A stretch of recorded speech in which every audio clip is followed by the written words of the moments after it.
औज़ुबिल्लाहिमिनश्शैतानिर्रजीम बिस्मिल्लाहिर्रहमानिर्रहीम। अस्सलाम वालेकुम डियर स्टूडेंट्स, कैसे हैं आप? बिल्कुल ठीक। आप देख रहे हैं अपना YouTube channel learn with Mudassir. और जैसा कि स्टूडेंट्स आप जानते हैं, हम 10th क्लास की फ़िज़िक्स का चैप्टर नंबर 1 जो कि चैप्टर नंबर 10 बनता है, उसके न्यूमेरिकल्स को सॉल्व कर रहे हैं। चलते हैं आज के न्यूमेरिकल की तरफ। आज हम न्यूमेरिकल नंबर सॉल्व करने जा रहे हैं 10.7।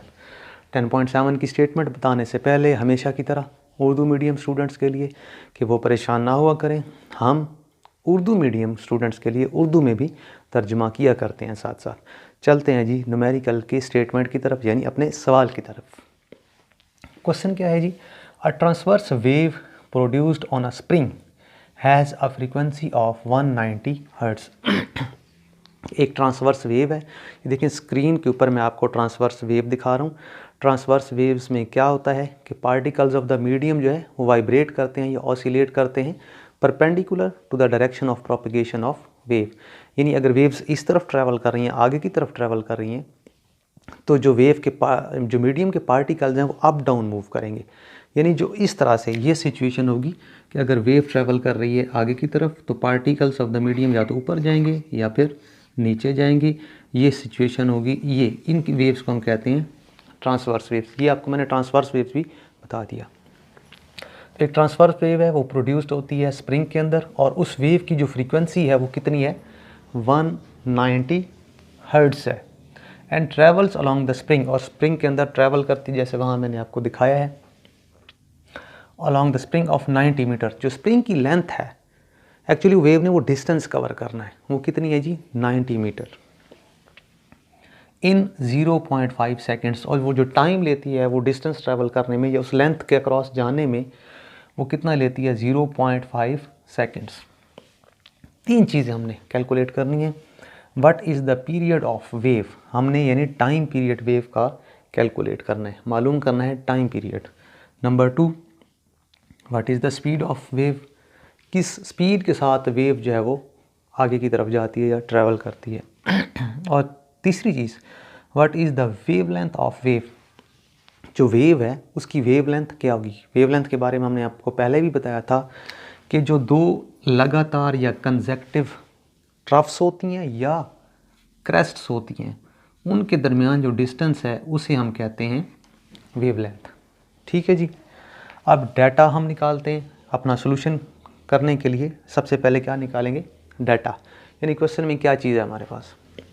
हमने क्वेश्चन में देखा था कि फ्रीक्वेंसी है जी, फ्रीक्वेंसी को एफ से डिनोट करते हैं, 190 हर्ट्ज़, ये हमारे पास यहाँ पे है। Length of the spring small L से शो करेंगे, और एक्चुअली वेव के लिए वो डिस्टेंस होगा, आगे चल के हम इसको एस भी कह देंगे फिर। तो लेंथ ऑफ द स्प्रिंग कितनी है जी? 90 मीटर्स। टाइम कितना लेती है वेव एक पॉइंट से दूसरे पॉइंट तक जाने के लिए उस स्प्रिंग के अंदर? वो है 0.5 सेकेंड्स। तीन चीज़ें मालूम करनी है जी, time period, speed of the wave और वेव लेंथ। चलते हैं कैलकुलेशंस की जानिब। तो ए पार्ट में सबसे पहले हम टाइम पीरियड कैलकुलेट करना चाहते हैं, तो ये हम पहले भी 2-3 न्यूमेरिकल्स में कर चुके हैं। फ्रीक्वेंसी और टाइम पीरियड का आपस में रिलेशन है, वो क्या है? F is equal to 1/t होता है।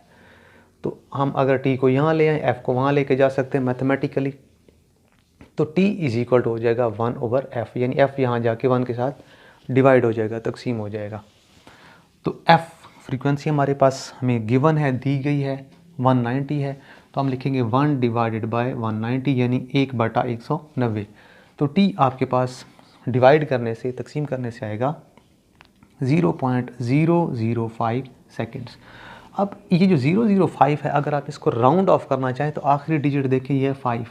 तो राउंड ऑफ का रूल ये होता है कि जो डिजिट जिसको आप छोड़ना चाह रहे हैं, लीव करना चाह रहे हैं, अगर वो 5 या 5 से बड़ा है तो उसको आप छोड़ देते हैं, और उससे पीछे वाला डिजिट जो है उसमें एक नंबर का इजाफा हो जाता है।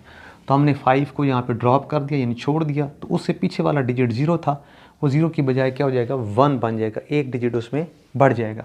तो ये का 0.01 सेकेंड्स। ये आंसर भी ठीक है, ये भी लिख सकते हैं आप, कोई प्रॉब्लम नहीं है। बी पार्ट में देखें तो हमने मालूम करना था जी speed of the wave. To find speed, एक रिलेशन हमारे पास ये है वेव के लिए, v is equal to F lambda, लेकिन ये वाला रिलेशन हम यहाँ पे नहीं लगा सकते। क्यों? हमारे पास फ्रीक्वेंसी तो है, लेकिन लैम्डा वो भी हमें कैलकुलेट करनी है, तो दो चीज़ें अननोन है। तो हम हमने एक 9th क्लास में फार्मूला पढ़ा हुआ है, स्पीड होता है डिस्टेंस डिवाइडेड बाय टाइम। अब मैंने आपको बताया था कि जो लेंथ ऑफ द स्प्रिंग है वो असल में वो डिस्टेंस है जो वेव ने ट्रैवल करना है। तो हम स्पीड को लिखेंगे v, डिस्टेंस को s और टाइम को t। तो डिस्टेंस हमारे पास यानी वो जो लेंथ ऑफ द स्प्रिंग है वो 90 है, ये गिवन है हमारे पास। टाइम जो वो लेती है ये है जी t is equal to 0.5 seconds. अब हमने इनको डिवाइड करवाना है, सिंपल डिवीजन करनी है, तकसीम करवाना है। तो v आएगा आपके पास 180 मीटर पर सेकेंड, स्पीड का unit metre per second. C part last. अब सिंपल हो गया हमारे पास स्पीड भी है, फ्रीक्वेंसी हमें गिवन है क्वेश्चन के अंदर, ये देखें। तो हम वो जो वेव की स्पीड के लिए एक रिलेशन होता है v is equal to F lambda, वो यूज़ कर सकते हैं। अब की बार हमें लैम्डा कैलकुलेट करना है, तो ये जो f है यानी फ्रीक्वेंसी है v की तरफ आके डिवाइड हो जाएगी, लैम्डा अलग हो जाएगा। तो लैम्डा हो जाएगा v ओवर f, यानी ये f यहाँ आके डिवाइड होगा।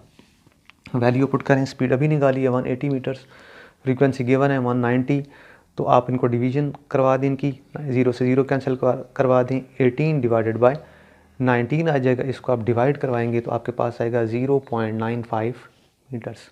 तो डियर स्टूडेंट्स, ये था आज का न्यूमेरिकल नंबर 10.7। ये सिलसिला इंशाल्लाह ये तरह से कंटिन्यू रहेगा।